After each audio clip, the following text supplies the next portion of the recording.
গত পরশুদিন বিকেল 5টার দিকে একটা ছেলেকে জাপান থেকে বাংলাদেশে জোরপূর্বক বলা চলে পাঠিয়ে দেওয়া হয়েছে। তার কারণ হচ্ছে, যে ছেলেকে পাঠানো হয়েছে ওই ছেলে একটা জাপানিজ ল্যাঙ্গুয়েজ স্কুলের স্টুডেন্ট ছিল।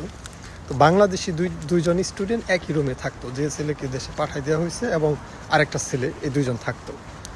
তো দুইজন থাকার পরে রুমের যে ময়লা আছে, ময়লা ফেলা নিয়ে দুইজনের মধ্যে ঝগড়া হয়, যার কারণে একজন আরেকজনকে মারে।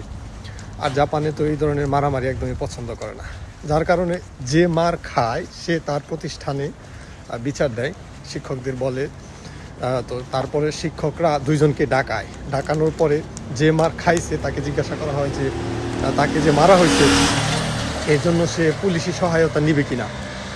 তো দুইজনই কিন্তু বাংলাদেশি, দুজনে একই নিয়ে থাকতো। তো পরে ওই ছেলে বলছে হ্যাঁ সে পুলিশের সহায়তা নেবে, যে কারণে পুলিশ ওই যে মায়ের দিছে আর কি, পরে পুলিশে ধরে নিয়ে যাওয়ার পরে 2 দিন জেলখানায় রেখে গত পরশুদিন 5টার দিকে বাংলাদেশে পাঠিয়ে দিচ্ছে। তো এটা ভেরি সিম্পল বিষয়, যে ওখানে কিন্তু অনেক সেন পায়, বড় ভাইরা ছিল, তারা চাইলে কিন্তু এটা মিটমাট করে দিতে পারতো।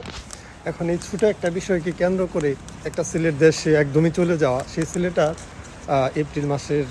এপ্রিল সেশনে আসছে আর কি, ওসাকাতে আসছে। তো সেই ছেলে এই 5-6 মাসে কী করতে পারছে দেখেন, তার খোঁজ নিয়ে দেখবেন তার ফ্যামিলিতে 15-16 লাখ টাকা এখনও ঋণ আছে। সো আমরা আসলেই দেশের বাইরে আমাদের বাংলাদেশিদের প্রতি যে কতটুকু আন্তরিক, এ থেকেই বোঝা যায়। এটা ছাড়াও আরও অনেক সমস্যা আছে বাঙালিদের মধ্যে, সেই বিষয়গুলো চেষ্টা করবো আপনাদের আস্তে আস্তে বলার। ধন্যবাদ সবাইকে।